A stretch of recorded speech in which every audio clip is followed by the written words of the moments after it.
The bitter Wyoming wind howled like a wounded animal as Sarah Wright clutched her 6-month-old daughter closer to her chest, desperately trying to shield the infant from the relentless onslaught of snow. It had been foolish to attempt the journey to her sister's homestead with a storm brewing on the horizon, but desperation had clouded her judgment. Now, as the temperature plummeted and visibility dwindled to mere feet, Sarah realized her mistake might cost both their lives. "Hush now, Emma," she whispered, her lips blue with cold as she trudged forward through knee-deep snow. The baby's cries had grown fainter over the past hour, a sign that terrified Sarah more than the howling wind or the encroaching darkness. Night was falling fast, and with it, any hope of finding shelter before they both succumbed to the freezing temperatures. The covered wagon she'd been driving had lost a wheel nearly 2 miles back. The horses, spooked by the storm, and fled despite her best efforts to calm them. With nothing but the clothes on her back, a thin blanket wrapped around Emma, and the small satchel of provisions she'd managed to grab, Sarah had no choice but to push forward. The year was 1879. And the Wyoming Territory was as beautiful as it was unforgiving. 6 months ago, Sarah had been a happily married woman living in Cheyenne with her husband Thomas, eagerly awaiting the birth of their first child. Then typhoid had swept through town, claiming Thomas among its many victims, leaving Sarah a widow with a newborn daughter and mounting debts. Her sister Martha had written from her homestead near Casa Grande, offering Sarah and the baby a place to stay. It had seemed like the answer to her prayers, until the blizzard hit with a vengeance that even the oldest settlers claimed they'd never witnessed before. A sudden gust of wind nearly knocked Sarah off her feet. She stumbled, struggling to maintain her balance while protecting Emma. The baby let out a weak whimper, and Sarah felt tears freezing on her cheeks. Her limbs had grown numb, and each step required more effort than the last. The rational part of her mind knew they wouldn't last much longer in these conditions. Through the curtain of snow, Sarah thought she glimpsed a faint light in the distance. Surely her mind was playing tricks, conjuring false hope as her body began to surrender to the cold. But as she squinted against the driving snow, the light remained, steady and unwavering. With renewed determination, Sarah forced her frozen legs to move toward that beacon. As she drew closer, the shadowy outline of a cabin materialized through the whiteout conditions. Smoke curled from the chimney, promising warmth within. "Please," she whispered, though there was no one to hear her plea. "Please let someone be home." The last few yards seemed insurmountable. Sarah's strength was failing rapidly, her vision blurring. Emma had gone disturbingly quiet in her arms. With one final surge of maternal determination, Sarah stumbled onto the porch and pounded weakly on the door. She was vaguely aware of the door swinging open, warm light spilling out into the storm. A tall figure stood silhouetted in the doorway. "Help us," Sarah managed before her knees buckled. Strong arms caught her before she hit the ground.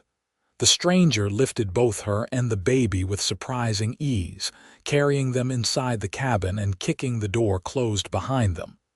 "Madam, madam, can you hear me?"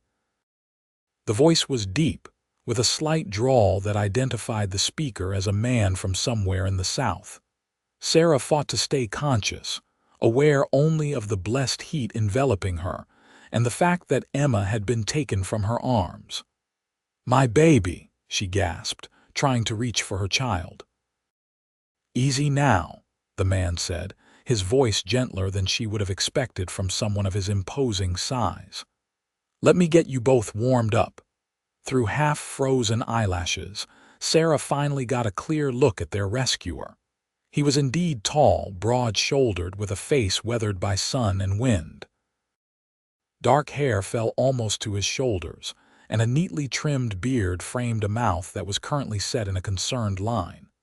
His eyes, a startling shade of blue, were focused intently on Emma as he carefully unwrapped the blanket to check on the infant. Is she? Sarah couldn't bring herself to finish the question. The man's expression softened as he looked from the baby to Sarah.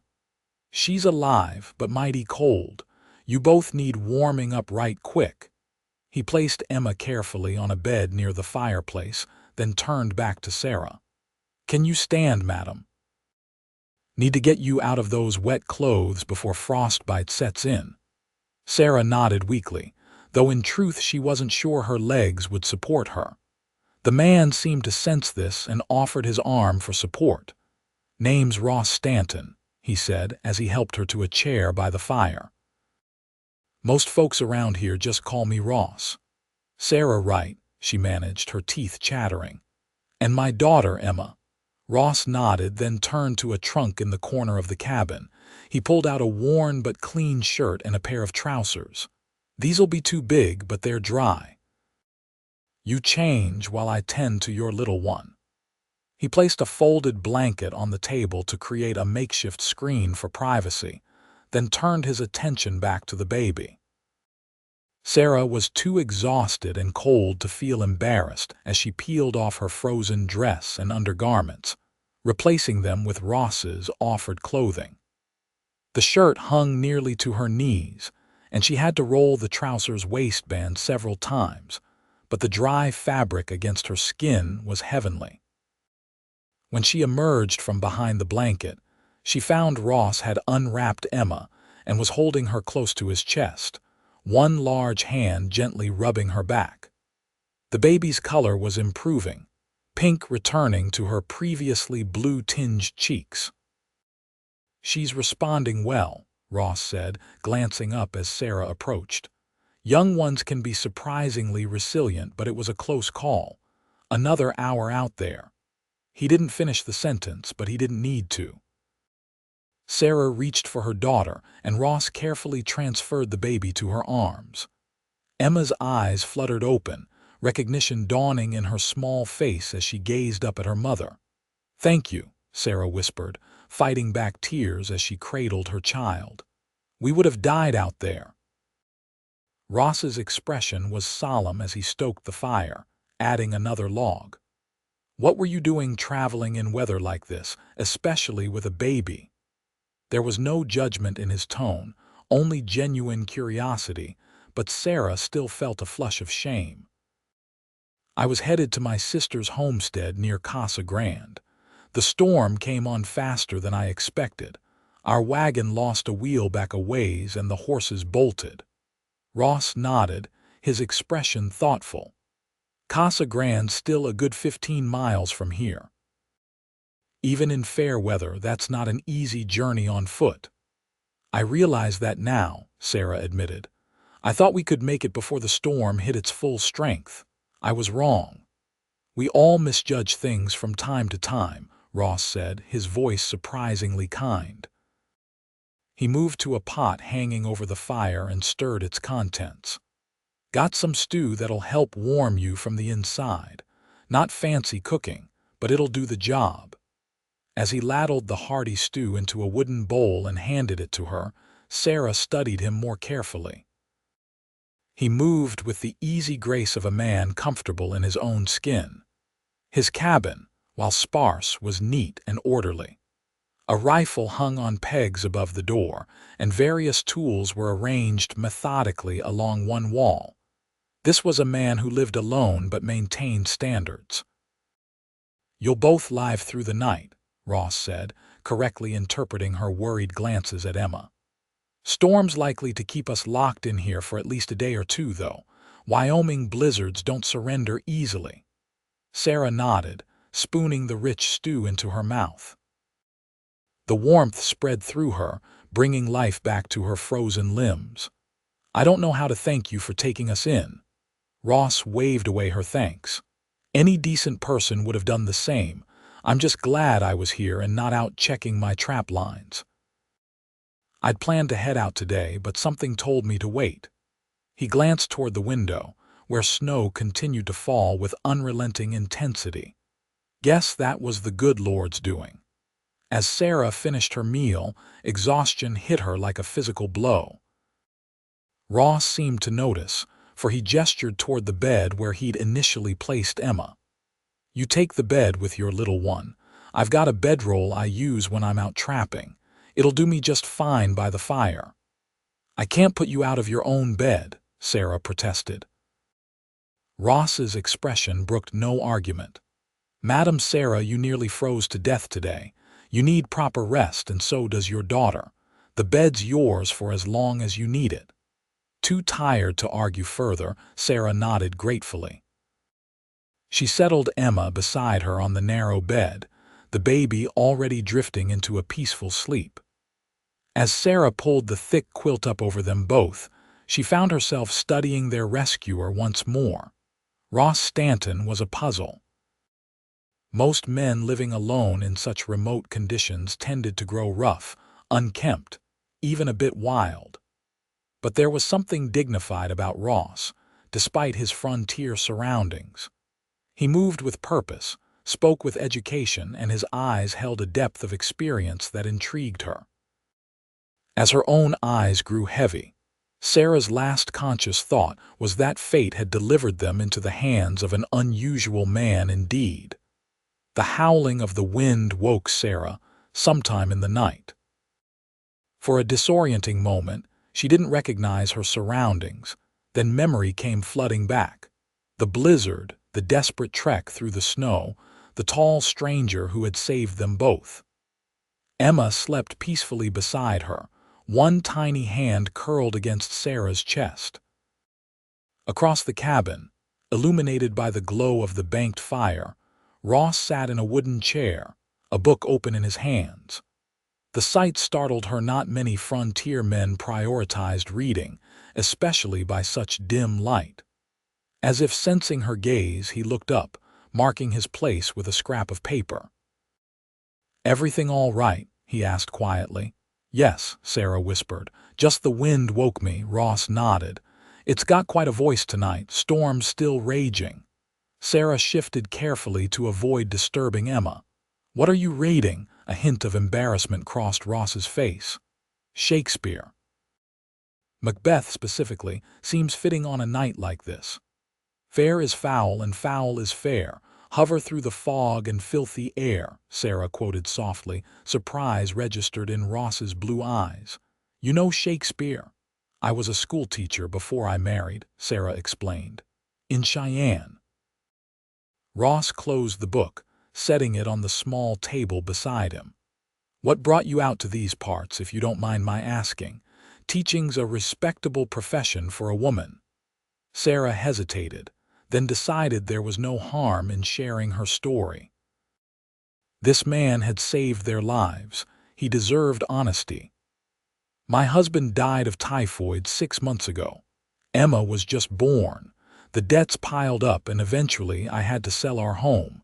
My sister wrote offering us a place to stay until I could get back on my feet." "I'm sorry for your loss," Ross said, and the simple sincerity in his voice touched her. "Thank you." Sarah adjusted the quilt around Emma. "What about you? Most men don't bring Shakespeare to a frontier cabin." A ghost of a smile touched Ross's lips. "Most don't, I suppose." He poked at the fire, adding another log. "I was educated back east. Harvard, if you can believe it. Studied law." "What brought you to Wyoming territory?" Sarah couldn't hide her surprise. Harvard-educated lawyers didn't typically end up as solitary trappers in the wilderness. Ross was quiet for so long that Sarah thought he might not answer. When he finally spoke, his voice had a carefully neutral quality. "The war changed a lot of things for a lot of people. Afterward, I needed space. Silence. This place provides both." The Civil War had ended 14 years ago, but Sarah knew its shadows still haunted many. She didn't press for details. Everyone had their ghosts, especially out here where people often came to escape their pasts. "Well, I'm grateful your path led you here," she said instead. "We wouldn't have survived otherwise." "Try to get some more rest," Ross advised. Tomorrow we can figure out how to get word to your sister once the weather breaks. Sarah nodded, settling back under the warm quilt. Despite her ordeal and the uncertainty of their situation, she felt strangely safe in this sturdy cabin with this enigmatic man standing guard. As sleep reclaimed her, she wondered what other surprises Ross Stanton might reveal. Morning arrived with muted light filtering through the cabin's small windows. The storm had lessened somewhat, but snow still fell steadily, accumulating in massive drifts against the cabin walls. Sarah woke to find Emma already awake and fussing quietly. "She's probably hungry," Sarah said apologetically as Ross looked up from where he was stoking the morning fire. "There's a milk cow in the lean-to stable out back," Ross said, surprising her again. "Let me get you some fresh milk." Before Sarah could respond, he had donned a heavy coat and was pushing open the door against the resistance of accumulated snow. The blast of frigid air made Emma cry out, but Ross was back remarkably quickly, stamping snow from his boots and carrying a pail of frothy milk. "You keep a milk cow."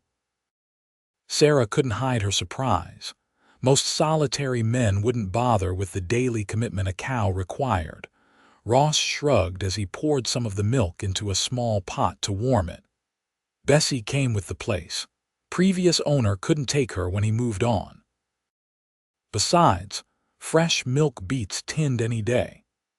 As Ross heated the milk for Emma and prepared a simple breakfast of cornmeal mush with dried berries, Sarah took the opportunity to properly assess their surroundings in the daylight. The cabin was larger than it had appeared in last night's confusion, a single room, but spacious by frontier standards.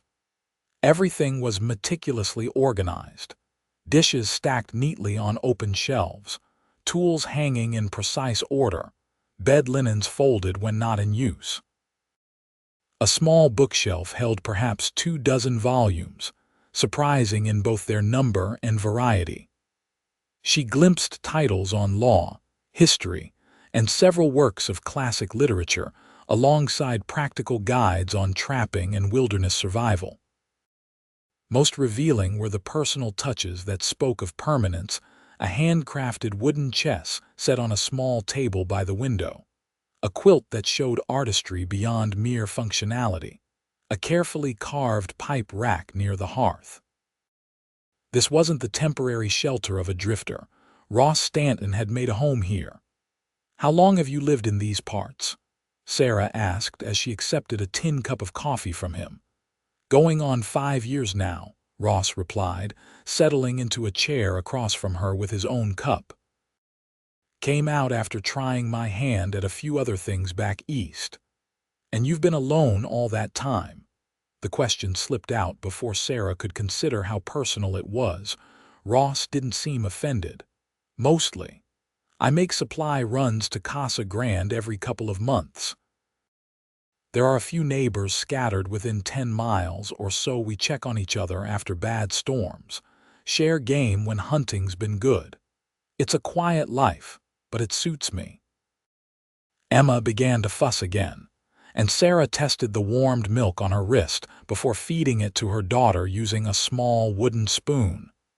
The baby took to it eagerly, her previous distress forgotten. "She seems to be recovering well," Ross observed, watching the pair with something like fondness in his eyes. "Thanks to you," Sarah said. "I keep thinking about what would have happened if we hadn't found your cabin." Ross shook his head firmly. "No sense dwelling on what didn't happen. You're both safe now, and we'll get you to your sister's place once the weather allows." As they ate their simple breakfast, Sarah found herself growing increasingly curious about her reluctant host. Despite his evident education and refinement, there was something distinctly guarded about Ross Stanton, a wall carefully constructed to keep others at a distance. Yet there was also an undeniable kindness in his actions, a genuine concern for their welfare that went beyond mere frontier hospitality. "I should check the roof and firewood supply," Ross said when they'd finished eating. Storm like this can dump 3 feet of snow in a day. Might be a while before we can travel safely. Is there anything I can do to help? Sarah asked, adjusting Emma in her arms. Ross appeared to consider this. If you're feeling up to it, there's mending that could use a woman's touch. I do my best, but some of these shirts are more patch than original fabric at this point. Sarah smiled, relieved to have a way to contribute. I'd be happy to help. While Ross went outside to clear snow from the roof and bring in more firewood, Sarah set about organizing his mending pile. Emma contentedly played on a blanket near the fire, fascinated by a wooden spoon Ross had given her to explore. As Sarah sorted through the clothing in need of repair, she found herself creating a more detailed picture of the man who had saved them. His shirts were of good quality, though well worn. The stitching on previous repairs showed a practical but unpracticed hand. Among the items was a faded handkerchief with the initials RS embroidered in one corner, the work clearly done by a woman's skilled fingers. The afternoon passed quietly, with Sarah sewing by the light from the window while Ross split more firewood and tended to his livestock, the cow and 2 horses he kept in the small stable attached to the cabin. When he returned, cheeks ruddy from the cold, he seemed pleased by her progress with the mending. "You've a skilled hand with a needle," he commented, warming himself by the fire. "My mother insisted all her daughters learn practical skills, regardless of our education," Sarah explained. She believed a woman should be prepared for whatever life might bring. "Wise woman," Ross nodded approvingly. "My mother held similar views, though in reverse. She insisted her sons learn to cook and mend basic tiers, despite my father's protests that such things were women's work." "She sounds like someone I would have liked," Sarah said with a smile. A shadow crossed Ross's face. "She was remarkable, lost her during the war, yellow fever." "I'm sorry," Sarah said softly. The brief crack in Ross's carefully maintained reserve revealed more than he likely intended, and she found herself wondering about the family and life he had left behind. The day passed in a surprisingly comfortable rhythm. Ross taught Sarah how to play chess, and they engaged in a match that revealed her to be a quick study and him to be a patient teacher. They spoke of books they had read, places they had seen, carefully avoiding the more painful chapters of their respective pasts. Emma proved to be an agreeable companion, napping when tired and exploring her new surroundings with curious eyes when awake. Ross showed an unexpected aptitude with the infant, fashioning a rattle from dried beans in a small tin and entertaining her with gentle bouncing when she grew restless. "You seem experienced with children," Sarah observed as Ross successfully soothed Emma after she'd begun to fuss. Something unreadable flickered across his face. "I had younger siblings," was all he said, but his tone discouraged further questions. As evening approached, Ross prepared a more substantial meal, rabbit stew with preserved vegetables from his root cellar. The savory aroma filled the cabin, reminding Sarah how long it had been since she'd had a properly cooked meal.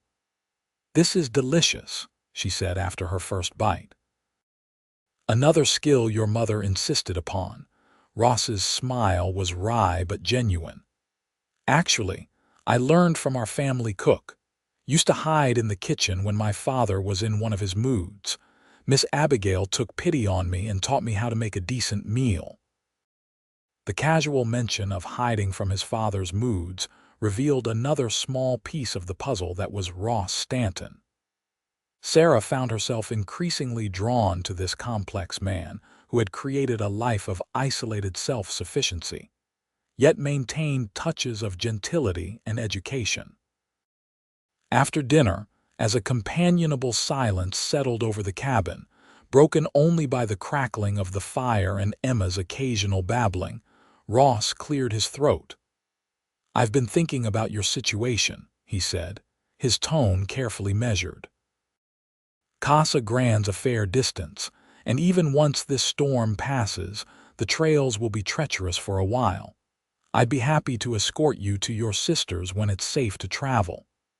That's very kind of you, Sarah said, touched by the offer. But I've imposed enough already. Surely you have your own concerns to attend to, Ross shrugged. Trapping can wait. Besides, I make regular trips to Casa Grande for supplies. It's no great imposition.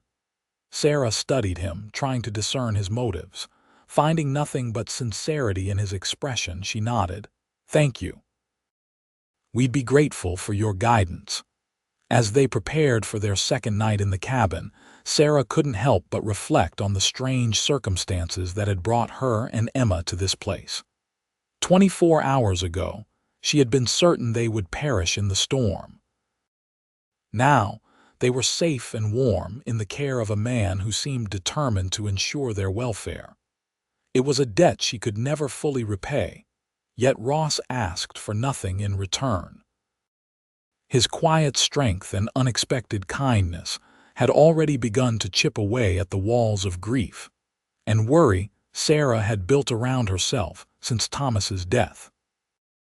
For the first time in months, as she drifted off to sleep with Emma nestled securely beside her, Sarah felt something like hope stirring in her heart.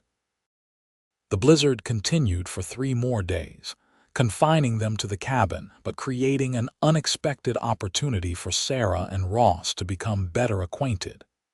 Each day revealed new facets of Ross's character that intrigued Sarah further. She learned that he supplemented his trapping income by carving chess pieces and other small items that he sold in Casa Grande during his supply runs. His hands, large and calloused from physical labor, could create remarkably delicate details in the wood. My grandfather taught me, Ross explained as Sarah admired a partially completed knight for his chess set. Said a man should create something beautiful at least once in his life. You've created many beautiful things, Sarah observed, gesturing to the various carved items around the cabin. Ross's smile was self-deprecating. Keeps my hands busy during the long winter evenings, quiets the mind. On the afternoon of the 3rd day, while Emma napped, Ross brought out a small wooden box from a trunk near his bed. Inside was a collection of daguerreotypes and tintype photographs, carefully preserved. My family, he explained, showing Sarah an image of a stern-looking older man in formal attire standing beside a gentle-faced woman. My parents, Alexander and Mary Stanton of Richmond, Virginia. Sarah studied the image. You have your mother's eyes, and my father's stubborn jaw, according to her, Ross said with a rueful smile. He showed her another photograph of 3 young men in Confederate uniforms. My brothers and me, just before Manassas. That's James on the left, me in the middle, Robert on the right. The young Ross in the photograph looked remarkably different, clean-shaven, hair neatly trimmed, eyes bright with youth and conviction. There was no trace of the guarded reserve that characterized him now.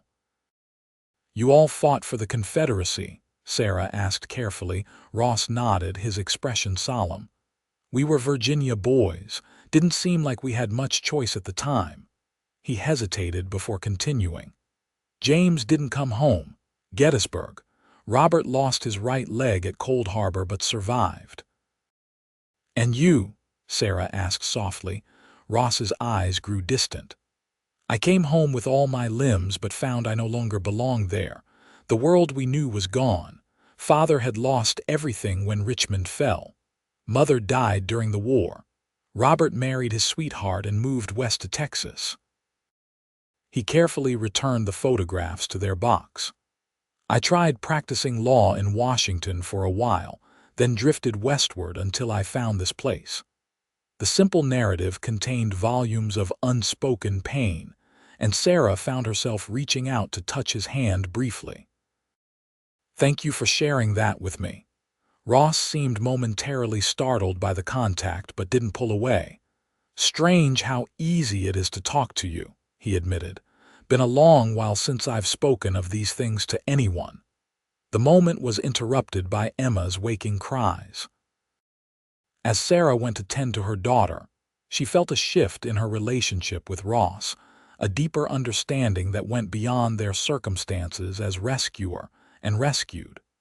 On the morning of the fifth day, they awoke to sunshine streaming through the frost-edged windows. The storm had finally passed, leaving behind a transformed landscape of pristine white drifts and ice-laden trees that sparkled in the winter light. "Beautiful, isn't it?" Ross said, standing beside Sarah at the window. "Wyoming shows her better nature after she's done her worst." "It's breathtaking," Sarah agreed. Emma, propped on her hip, reached toward the window with curious fingers. Ross cleared his throat. "Trails should be passable in another day or two. I'll start preparations for getting you both to Casa Grande." Sarah felt an unexpected pang at his words. The prospect of leaving the safety of the cabin and Ross's company suddenly seemed less appealing than it should have. "Is something wrong?" Ross asked, noticing her hesitation. Sarah shook her head quickly. "No, of course not. I suppose I've grown comfortable here. But we've imposed on your hospitality long enough." "It's been no imposition," Ross said quietly. "In fact," he trailed off, seeming to reconsider whatever he had been about to say. "Yes," Sarah prompted. Ross's expression was carefully neutral as he turned away from the window. "In fact, I should check on the horses. We'll need them both strong for the journey." As he donned his coat and headed outside, Sarah was left wondering what he had almost confessed. Over the past days, she had come to recognize the subtle shifts in his demeanor when he was holding something back.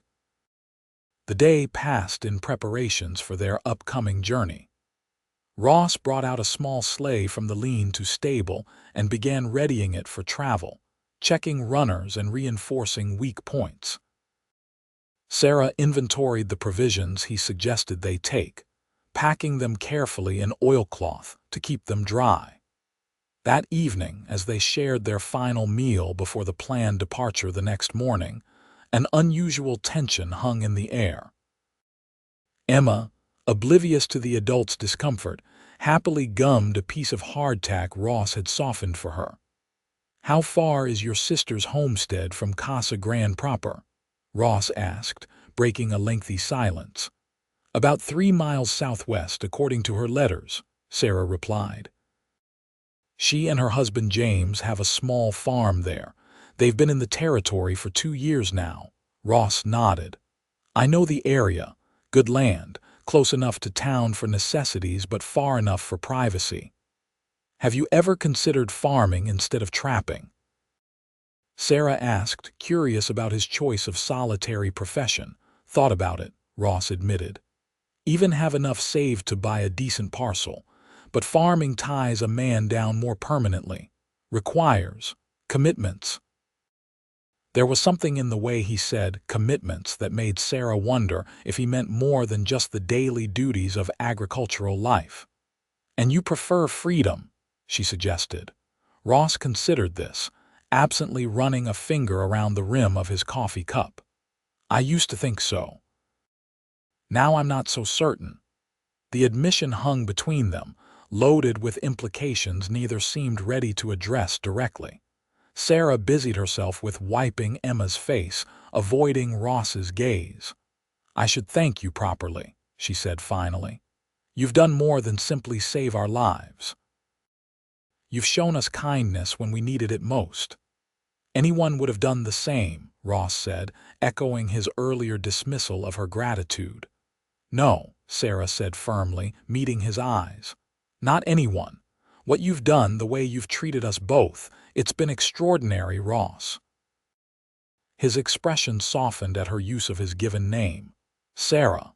He began, then hesitated, seemingly struggling with what to say next.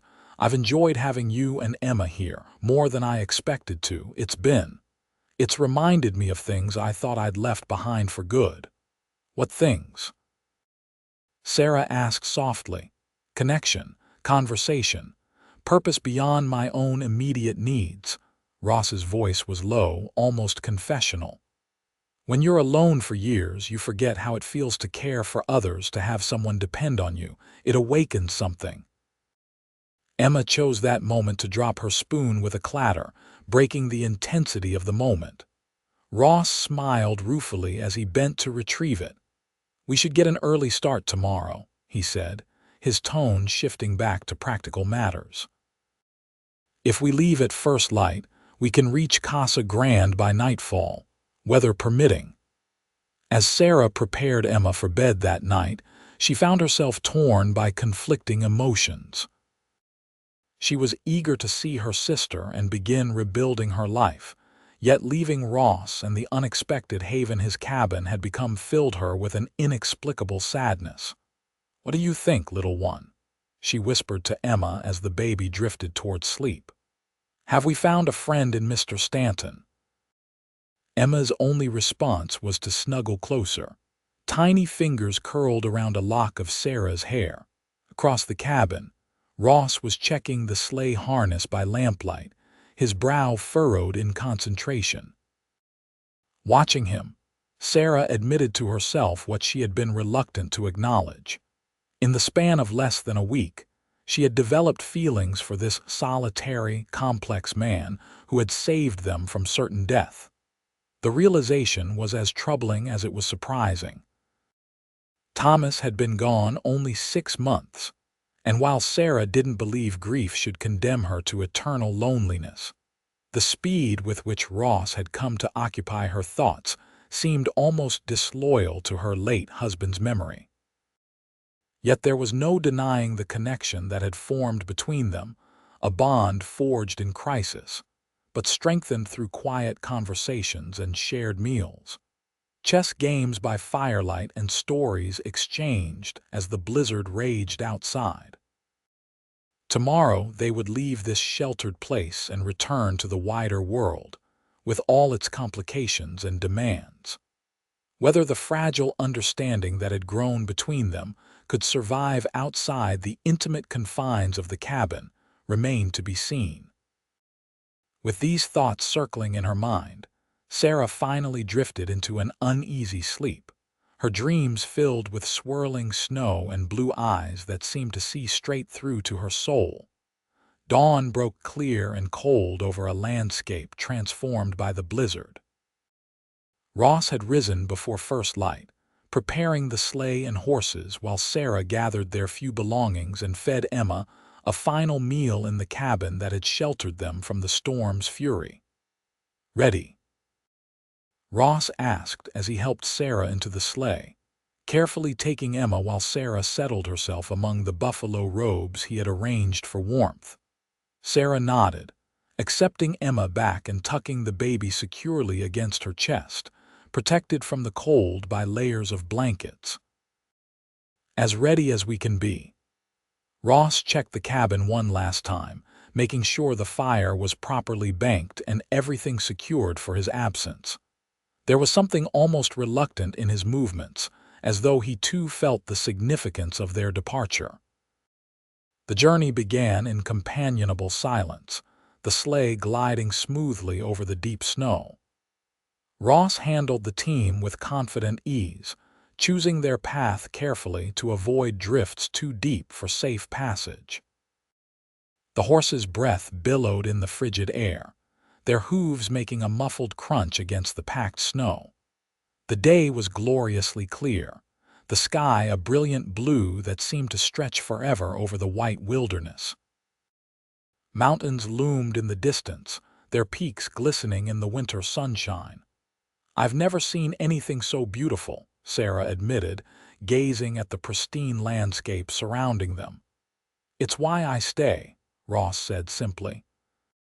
For all its dangers, this country has a way of making a man feel both insignificant and essential at the same time. There's truth in that contradiction.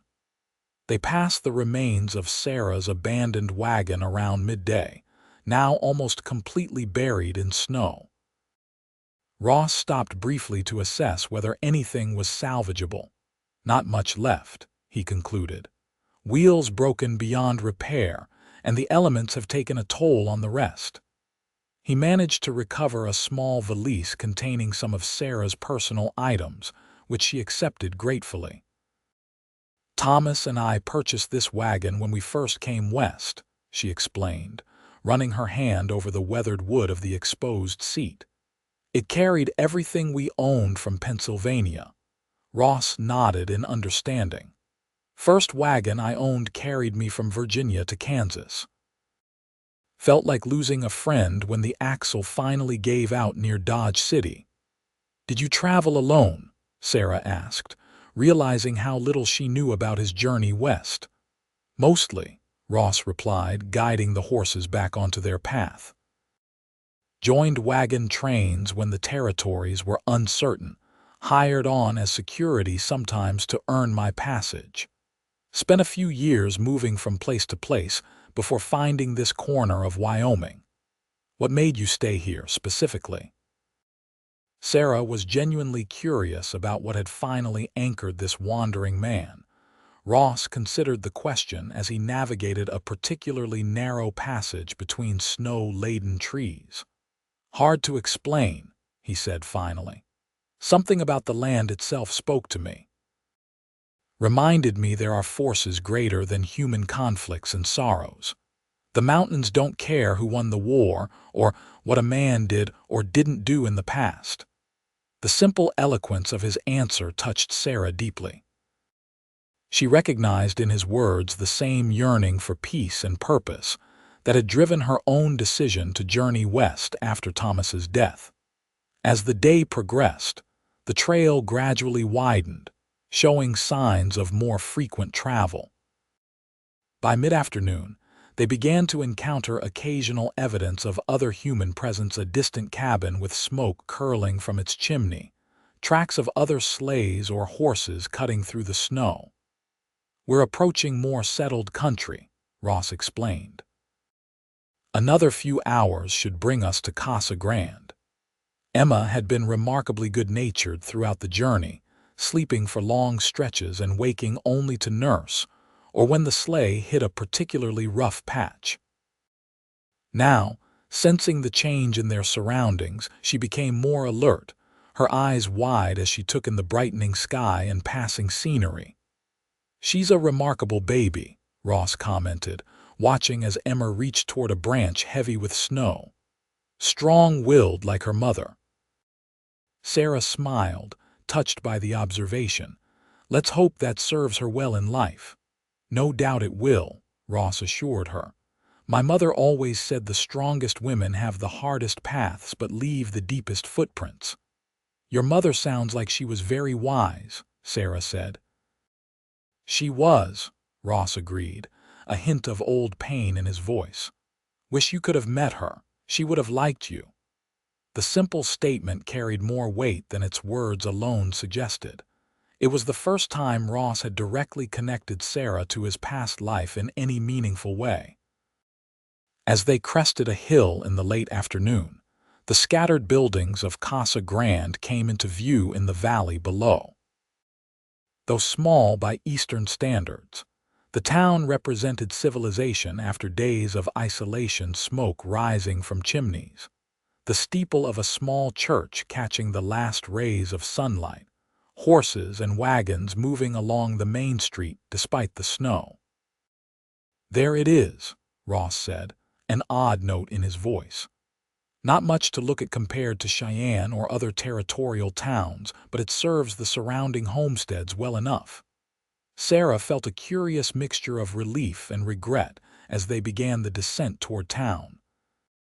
Soon she would be reunited with her sister, beginning the next chapter of her life. Yet leaving Ross's company felt increasingly like losing something precious, just as she was beginning to understand its value. Will you stay in town tonight before returning to your cabin? She asked, trying to keep her tone casual. Probably, Ross nodded. Need to pick up some supplies while I'm here, and the horses could use the rest before making the return journey. Perhaps we could share a meal before you leave. Sarah suggested, her heart beating faster at her own boldness. "To thank you properly for everything you've done for us." Ross glanced at her, surprise evident in his expression before it softened into something warmer. "I'd like that very much." The simple acceptance eased some of the tension that had been building in Sarah's chest. They would have time for a proper goodbye, at least. As they approached the outskirts of Casa Grande, Ross directed the horses toward a modest two-story building with a sign identifying it as Jennings' General Store and Post Office. "Your sister might have left word here if she's been concerned about your arrival," Ross explained as he brought the sleigh to a halt. "Walter Jennings knows most everyone's business in these parts." The store owner proved to be a ruddy-faced man with a magnificent white beard who greeted Ross with evident familiarity. "Stanton, didn't expect to see you until spring thaw. That blizzard drive you out of your hermit's cave." "Something like that," Ross replied good-naturedly. "Walter, this is Mrs. Sarah Wright and her daughter Emma. They're looking to connect with Martha and James Peterson. I believe they have a homestead southwest of town." Walter's expression brightened with recognition. "The Petersons, sure. Martha's been in twice this week, asking if anyone's seen a young woman with a baby traveling this way. Been worried sick about you, madam, what with the storm and all." Relief washed over Sarah. "Is there any way to get word to her that we've arrived safely?" "Better than that," Walter said cheerfully. "The Petersons are staying in town until the roads clear properly.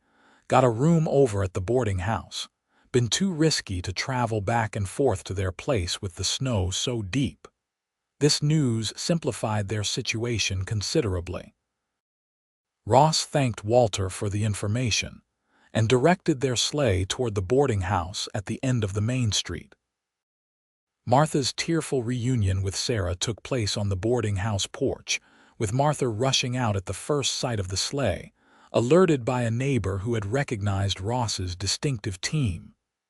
"Sarah, oh, thank God!" Martha cried, enveloping her sister in a fierce embrace before pulling back to examine Emma. "And this must be my niece. Oh, look at her, she has Thomas's chin, doesn't she?" The sisters' emotional reunion continued as Martha guided them inside, peppering Sarah with questions about her journey and expressing horror at their near-fatal encounter with the blizzard. In the flurry of introductions and explanations that followed, Ross remained quietly on the periphery. It wasn't until Martha's husband James insisted that their rescuer join them for dinner that Sarah realized how easily Ross might have slipped away unnoticed. "You must stay," Sarah said, catching his arm as he seemed about to decline the invitation. "Please." Something in her expression must have conveyed the importance she attached to his acceptance, for Ross nodded slowly. "If you're sure I wouldn't be intruding on your family reunion." "You saved my sister and niece," Martha declared firmly. "That makes you practically family in my book. I insist you join us." The meal was a lively affair, with Martha and James eager to hear every detail of Sarah and Emma's ordeal and subsequent stay at Ross's cabin. Ross answered their questions about his life in the wilderness with good grace, though Sarah noticed he revealed far less about himself than he had during their private conversations. As the evening progressed, Martha took charge of a sleepy Emma, insisting that Sarah take some time to freshen up after their journey. "We've set up a room for you both upstairs," she explained. "James's sister left some clothes when she visited last month that should fit you well enough until we can get to your things at our place." When Sarah returned to the dining room, she found Ross preparing to depart. A sense of panic rose in her chest at the realization that their time together was drawing to a close more abruptly than she had anticipated. "You're leaving already?" she asked, unable to keep disappointment from her voice. Ross nodded, looking somewhat uncomfortable in the confines of the boarding house after the spacious solitude of his cabin. "Thought I'd check on the horses and secure a room at the hotel for the night. Got an early start on those supplies tomorrow." "Let me walk with you," Sarah said impulsively. "I could use some fresh air after being indoors." Martha raised an eyebrow but made no comment as Sarah reached for her borrowed shawl. Outside, the night was clear and cold, stars blazing overhead in a way that reminded Sarah of their conversations by firelight. "Your sister seems very kind," Ross observed as they walked slowly toward the livery stable where he had left the sleigh and horses. "She is," Sarah agreed. "We've always been close despite the 5 years between us. When Thomas died, she was the first person I thought to turn to." They walked in silence for a few moments before Ross spoke again. "You'll be well taken care of here. The Petersons are respected in these parts. Good people." "Yes," Sarah said, then hesitated before adding, "though I don't intend to be a burden to them for long. I hope to find teaching work once we're settled." "Casa Grande has been talking about establishing a proper school," Ross informed her. "Current teacher is the pastor's wife, but she's expecting their 3rd child and looking to step back. Your timing might be fortunate." The practical consideration of her future here should have been reassuring, but Sarah found herself strangely reluctant to discuss such matters. What she really wanted to ask was when she might see Ross again, whether he would call on her when he came to town for supplies, if the connection they had formed was as significant to him as it had become to her. Instead, she said simply, "I'm grateful for everything you've done, Ross. Not just saving us from the storm, but for your kindness afterwards, for making us feel safe and welcome." They had reached the livery stable, and Ross turned to face her, his expression serious in the lantern light spilling from the stable windows. "Sarah, He began, then seemed to struggle for words. "Yes," she prompted gently. Ross's eyes searched her face. "I'm not good at this," he admitted with a self-deprecating smile. "Been alone too long, I suppose, but I want you to know that having you and Emma at my cabin, it reminded me of things I thought I'd forgotten, the value of company, of sharing your days with someone who understands you." Sarah's heart quickened at his words. "I felt it too," she confessed. "A connection I wasn't expecting to find, especially not in such circumstances." "I'd like to call on you," Ross said suddenly, the words coming out in a rush. "Properly, I mean, if that wouldn't be unwelcome." Relief and joy flooded through Sarah. "It would be very welcome," she assured him. "Very welcome indeed." The tension seemed to drain from Ross's shoulders. "Good. That's good." They stood looking at each other in the starlight, neither quite ready to part. Finally, Ross reached out slowly, taking her hand in his. The touch was gentle, almost tentative, but it sent warmth spreading through Sarah's entire body. "Until we meet again, Mrs. Wright," he said formally, but the warmth in his eyes belied the formality of his words. "Until then, Mr. Stanton," she replied, allowing her fingers to linger in his a moment longer before reluctantly withdrawing her hand. As Sarah walked back to the boarding house, she felt lighter than she had in months, as though the blizzard that had nearly claimed their lives had instead swept away some of the grief and uncertainty that had clouded her future since Thomas's death. What lay ahead was still uncertain, but for the first time since becoming a widow, Sarah felt a renewed sense of possibility and the unexpected promise of a second chance at happiness. True to his word, Ross called on Sarah properly 3 days after their arrival in Casa Grande. He appeared at the Peterson homestead, where Sarah and Emma had relocated once the roads cleared enough for travel, looking somewhat uncomfortable in a freshly laundered shirt, his dark hair neatly trimmed and his beard more carefully groomed than during their days in the cabin. Martha, delighted by this development, welcomed him warmly and immediately set about preparing coffee and bringing out her best preserved peach pie. James Peterson, a quiet, steady man who reminded Sarah somewhat of her late husband, seemed to approve of Ross as well, engaging him in conversation about local hunting conditions and the prospects for spring planting. Emma, now fully recovered from her ordeal, took to Ross with immediate recognition, reaching for him from Sarah's arms with such insistence that Sarah had no choice but to surrender her daughter to his capable hands. "She remembers you," Sarah said, smiling as Emma contentedly patted Ross's bearded cheek. "Smart girl," Ross replied, his usual reserve melting as he bounced the baby gently. "Takes after her mother that way." These visits soon established a pattern. Every week or two, Ross would make the journey from his cabin to Casa Grande, ostensibly for supplies but always including a stop at the Peterson homestead. Sometimes he brought small gifts, carved wooden toys for Emma, fresh game for the family table, or once, a delicate comb he had traded for from a passing peddler. "It reminded me of your hair," he admitted somewhat sheepishly as Sarah admired the tortoiseshell piece. "The way it catches the light." Sarah's prediction about finding teaching work proved accurate. By early March, the town council had approached her about establishing a formal school, offering a modest salary and the use of a small building near the church. Sarah accepted gladly, eager to contribute to her sister's household and begin rebuilding her independence. "I'll need to remain living here for now," she explained to Ross on one of his visits. "At least until I can save enough for a place of our own. But the school's only a short walk, and Martha is happy to watch Emma during teaching hours." "Your own place," Ross repeated thoughtfully. "Have you given much thought to where that might be?" The question seemed to carry more weight than its simple words suggested.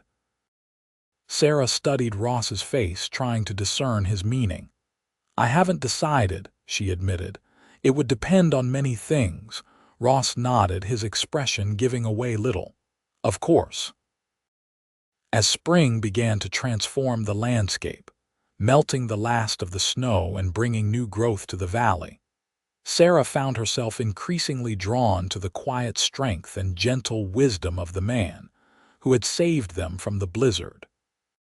Their conversations ranged from practical matters to philosophical discussions, and Sarah discovered in Ross a depth of thought and feeling that matched her own intellectual curiosity. Yet for all their growing closeness, there remained a certain hesitation between them, a line neither seemed quite ready to cross. Ross never spoke directly of his feelings, though his actions made them increasingly clear. And Sarah, still navigating the complex emotions of widowhood and new motherhood, found herself both eager for and apprehensive about the possibility of opening her heart again so soon. The situation came to a head in early April when Ross arrived at the Peterson homestead with news that surprised everyone. "I've purchased land," he announced during dinner. 160 acres, about 5 miles east of town. Good water source, decent soil, some wooded areas for building material and game. "You're giving up trapping?" James asked, clearly surprised by this development. Ross nodded, his eyes briefly meeting Sarah's across the table. "Thought it was time to put down more permanent roots. Been living like a drifter too long." The implications of this decision hung in the air as the meal continued, with Martha shooting meaningful glances at her sister that Sarah steadfastly ignored. It wasn't until after dinner, when Ross asked if Sarah would walk with him outside, that they had a chance to speak privately.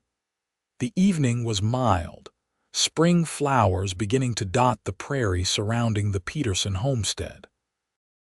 Ross led Sarah to a bench James had constructed beneath an old cottonwood tree, its branches just beginning to show new green leaves. "So you're to be a farmer now," Sarah said once they were seated, trying to keep her tone light despite the rapid beating of her heart. "Trying my hand at it," Ross agreed. "Figure I've learned enough from books and neighbors to make a decent start. Already ordered seed and some basic equipment."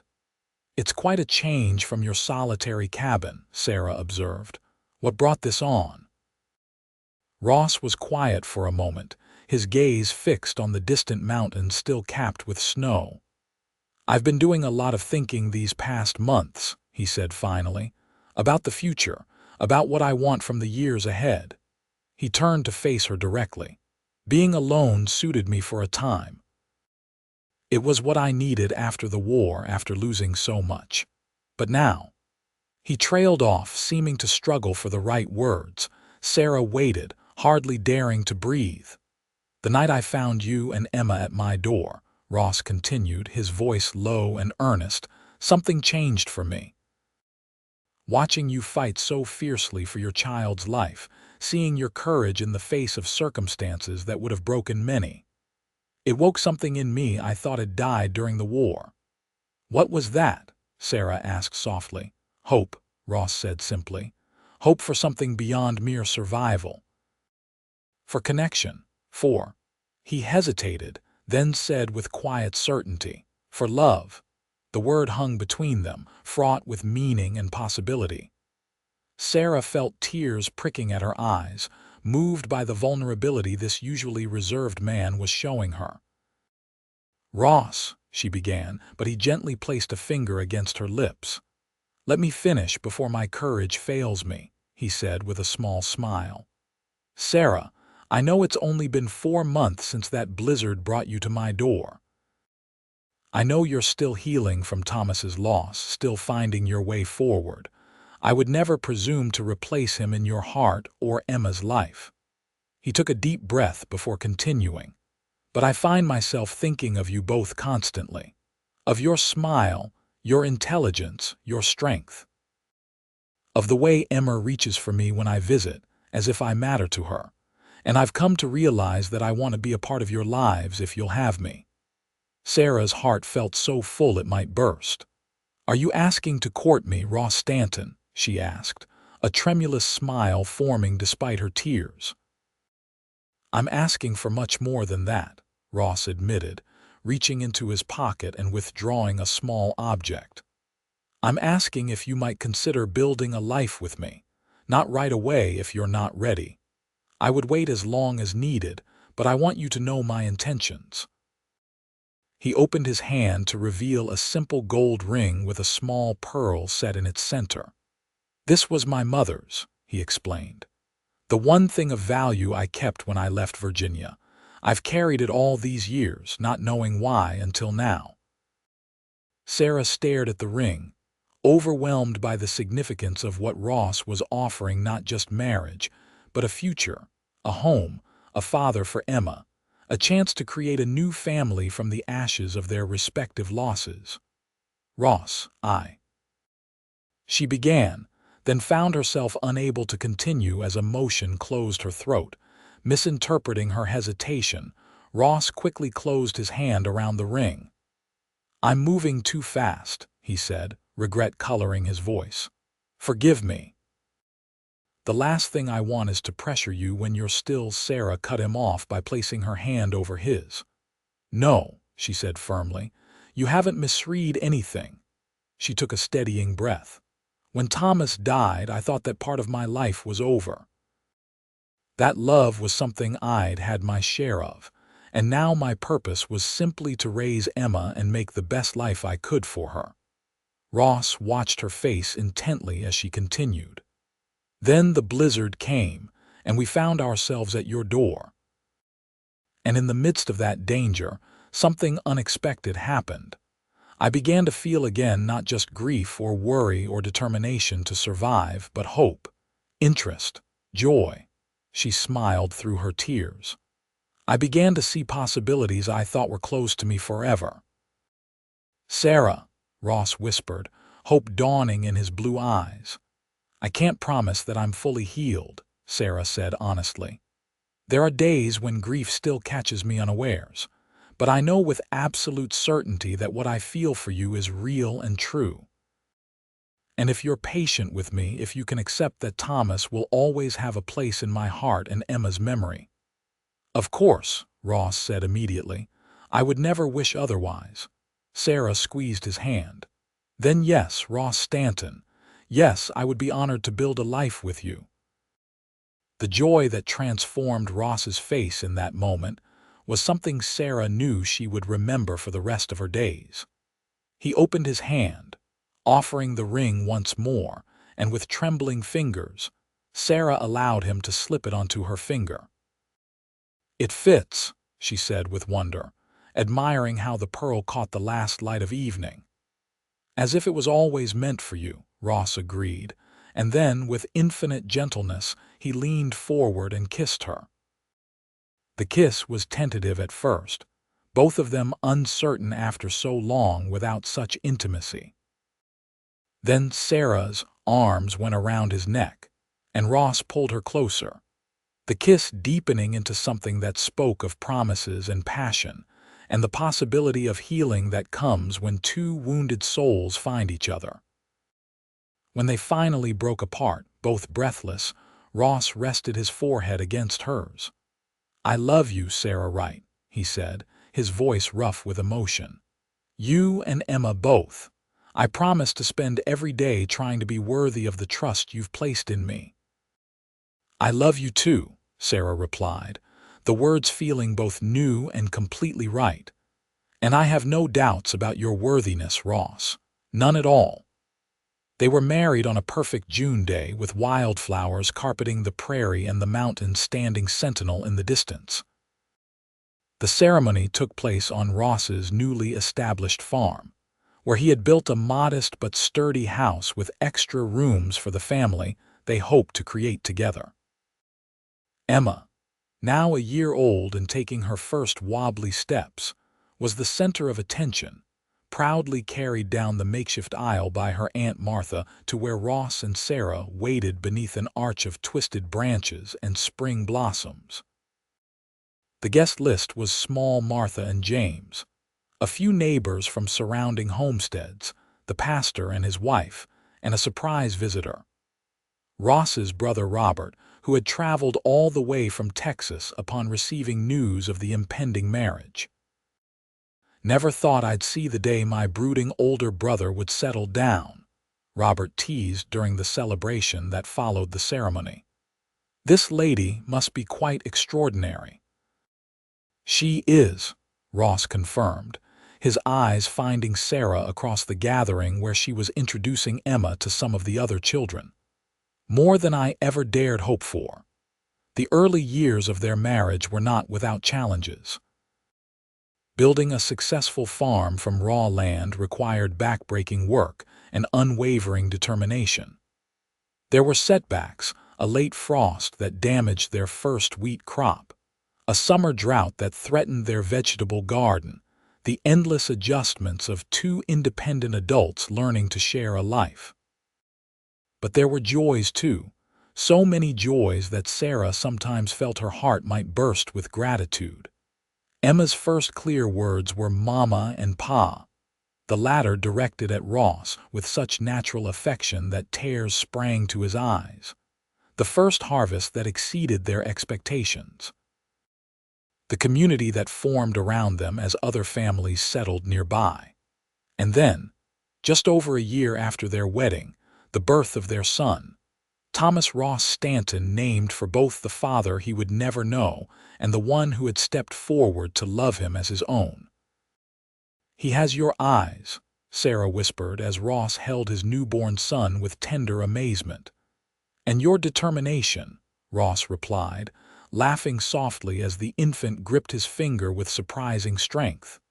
"He'll be a fine brother for Emma." Emma, now 2.5, approached the bed where Sarah rested, her eyes wide with curiosity as she peered at the swaddled baby. "My brother?" she asked, looking to Ross for confirmation. "That's right, little one," Ross assured her, lifting her up so she could see better. "You're a big sister now. Think you can help your ma and me look after him?"